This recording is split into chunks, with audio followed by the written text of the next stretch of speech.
Baik, selamat pagi dan salam sejahtera untuk kita semua. Di hari yang berbahagia ini, kami dari peserta Latsar gelombang 2 golongan 3 KKB Bogor di sini berkesempatan untuk melakukan wawancara atau diskusi dengan narasumber, di mana narasumber kita berasal dari perwakilan BKKBN Papua. Sebelum saya memulai sesi wawancara ini, untuk mempersingkat waktu, izinkan saya memperkenalkan diri. Saya Nikade Prajna Paramita, cukup dipanggil Kadek, dan sudah hadir di tengah-tengah kita narasumber yang sangat cantik, Kakak Yudita Mary, dan juga rekan-rekan saya, Kak Tri Cynthia dan juga Kak Lukman. Baik, narasumber kita kali ini, Kak Yudit, saya mohon izin untuk memperkenalkan kakak dulu ya, Kak. Siap. Berasal dari Papua, tapi sedang menempuh pendidikan di Wageningen University ya, Kak, ya, benar? Dan Kakak Yudit ini bekerja di BKKBN Perwakilan Papua di bidang admin sebagai analis advokasi dan KIY. Nah, Kak, untuk mempersingkat waktu ya, Kak, kita langsung saja karena waktu yang sangat terbatas. Tujuan dari diskusi kami ini, kita hari ini ya Kak, untuk menggambarkan bagaimana pengalaman Kak Yudit sebagai ASN di perwakilan BKKBN khususnya tentang menghadapi masalah-masalah di tempat kerja seperti pelayanan, motivasi, birokrasi, dan nantinya solusi yang Kakak terapkan selama Kakak bekerja. Baik, mungkin itu saja dari saya. Saya akan lanjutkan memberikan kesempatan kepada Kak Lukman yang pertama untuk bertanya kepada Kak Yudit. Baik, untuk itu waktu dan tempat saya persilakan. Terima kasih moderator Bukade. Saya halo sama lu Kak Yudit. Saya di sini ingin bertanya Kak Yudit. Mungkin selama ini kan kalau untuk penugasannya saya dan Kak Yudit sama-sama satu bidang ya Kak Yudit. Kita sama-sama satu bidang. Betul. Terus maksudnya yang saya tanya mulai dari kapan Kak Yudit, sejak kapan Kak Yudit di admin, terus adakah pengalaman dalam pelayanan di lapangan yang berkesan begitu? Dipersilakan Kak Yudit. Oke, siap, baik. Terima kasih sebelumnya saya ucapkan untuk kesempatan yang diberikan kepada saya karena saya dipercaya untuk share pengalaman walaupun saya juga sama seperti kalian masih belajar sangat baru di BKKBN terutama di perwakilan Provinsi Papua. Jadi saya mendaftar CPNS itu di tahun 2018 dan mulai diterima dan mulai bekerja di BKKBN khususnya perwakilan Papua itu di Agustus 2019. Jadi ini sudah 2 tahun ya, 2 tahun, sudah hampir 2 tahun sebenarnya. Jadi selama mendaftar, saya memang mendaftar pada posisi analis advokasi dan KIE, penempatannya memang di Provinsi Papua. Kemudian yang berkesan pada saat pertama kali masuk, kemudian saya lingkungan yang masih asing buat saya karena saya tidak mengenal siapa-siapa di situ. Singkat cerita, saya bertemu dengan atasan saya, kemudian bos saya itu langsung membawa saya ke beberapa daerah yang ada di Papua dan saya kaget tanpa pengalaman dan apa yang harus dilakukan di sana. Itu sesuatu yang menurut saya sangat menantang karena di saat yang bersamaan saya harus belajar untuk CPNS ini karena kan ini kan dunia yang baru ya, semua kita harus belajar tentang aturan, tentang nilai, norma, etika, tapi di saat yang bersamaan saya harus langsung terjun di lapangan dan saat itu kami melakukan pelayanan di Kabupaten Biak Numfor dan Supiori.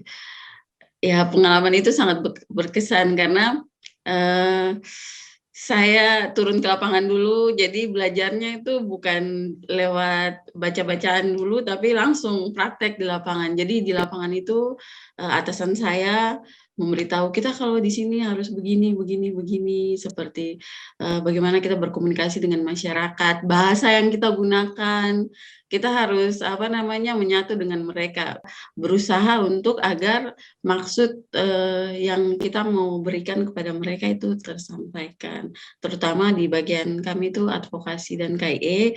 Jadi kami memberikan pandangan, memberikan informasi, data kepada masyarakat, terutama tokoh-tokoh pimpinan adat seperti pada saat kami turun, untuk mereka tahu program ini nih fungsinya apa, manfaatnya apa.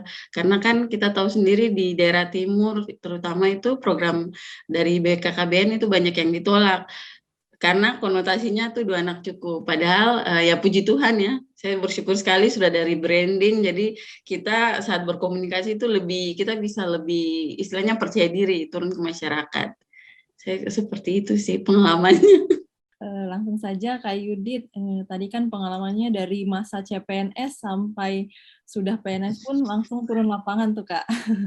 Dan sekarang nih dari hasil turun lapangan yang sudah lumayan banyak ya bisa dibilang dari masa CPNS itu, ada nggak Kakak lihat tantangan atau masalah tersendiri yang bisa di-highlight baik dari pelayanan atau motivasi atau birokrasi yang dilakukan dari BKKBN sendiri itu, mungkin ada yang bisa di-highlight dan langsung saja Kak, solusinya tuh seperti apa? Walaupun baru sedikit pengalamannya turun di lapangan, tapi untuk saya pada 2 tahun itu saya merasa banyak, walaupun senior-senior Bapak Ibu di kantor kita maupun perwakilan BKKBN seluruh Indonesia, mereka punya pengalaman lebih banyak.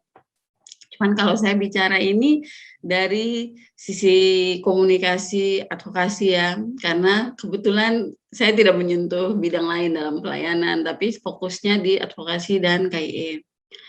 Memang pada saat turun ke lapangan, terutama dalam penyampaian program Bangga Kencana, itu cukup besar tantangannya, karena ketika sebelum kita turun ke lapangan kan, kita BKKBN ini kita sampai secara struktur ya, kita kan hanya sampai di provinsi, dan itu membuat pekerjaan kita ketika kita mau menyentuh masyarakat di kabupaten, terutama dalam sisi koordinasi kepada pemerintah kota, kabupaten di Provinsi Papua, itu agak susah. Karena kalau kita bicara masih dari struktur aja ya, dari di Provinsi Papua itu kita di luar dari dia, dan ketika kita turun ke lapangan kita harus membangun komunikasi yang baik. Nah, komunikasi yang baik ini kenapa saya bilang penting, karena di kota kabupaten itu dinas KB itu dia tidak berdiri sendiri. Banyakan itu dia bergabung dengan pengendalian penduduk, dengan pemberdayaan perempuan, dan mereka itu karena image BKKBN membatasi jumlah anak, ada bahwa kita Papua masih luas dan kenapa harus begini, kenapa harus begitu. Jadi ya mereka tuh lebih banyak di lapangan itu melaksanakan program itu yang berkaitan dengan tentang pelayanan terhadap anak, walaupun semuanya itu ada di kita. Nah, itu yang pada saat waktu sebelum rebranding itu menjadi tantangan, karena kayak kita koordinasinya agak susah, seperti itu, membangun koordinasi susah. Kadang di masyarakat itu mereka kayak menolak seperti itu. Memang mereka tidak bilang, tapi kan kita bisa menganalisis situasi, kita bisa screening semua ketika kita menyatakan sesuatu dan mereka tapi seperti ini, tapi seperti itu, dan itu selama di lapangan memang selalu kami turun dengan kepala perwakilan dan beliau yang melakukan sosialisasi. Tapi kan kami mengamati, menyiapkan materi, menyiapkan segala sesuatu, dan saat diamati memang dari segi birokrasi kita untuk sampai ke masyarakat itu kita butuh ekstra kerja keras, karena kita hanya sampai itu di perwakilan provinsi, jadi tidak seperti beberapa dinas yang lain, mereka sampai di kabupaten kota. Kemudian terkait dengan pelayanan, ya balik lagi, karena Kita kadang bukan dinas utuh, kita juga tidak satu dari provinsi, kita punya istilahnya punya kaki gitu loh, kita turun ke kota kabupaten, jadi pada saat mau melakukan pelayanan itu perlu melakukan koordinasi yang terus-menerus. Masalahnya di kabupaten kota itu sering terjadi pergantian kepala dinas, sering terjadi pergantian kepala bidang yang menangani pelayanan itu. Jadi memang koordinasi itu kadang-kadang cukup sulit. Kita harus kontak ke sana, kontak sini. Tapi untungnya untuk beberapa kabupaten provinsi itu kita punya petugas lapangan. Nah, petugas lapangan ini yang menjadi jembatan antara pusat, program-program kita dari pusat yang kemudian diadopsi ke perwakilan, kemudian untuk turun ke kabupaten kota. Jadi adanya petugas lapangan ini sangat membantu karena membangun koordinasi di daerah itu lewat mereka. Bayangkan kita ke daerah yang tidak ada petugas lapangan, kita datang dengan tanpa tahu di sana itu seperti apa. Jadi memang menurut saya kurang tahu di NTT, di NTB, di Maluku, tapi memang di Papua itu kita sangat kekurangan petugas lapangan kan. Di sini secara struktur keberadaan petugas lapangan di saat posisi lembaga kita hanya sampai provinsi ini itu sangat membantu karena petugas lapangan ini mereka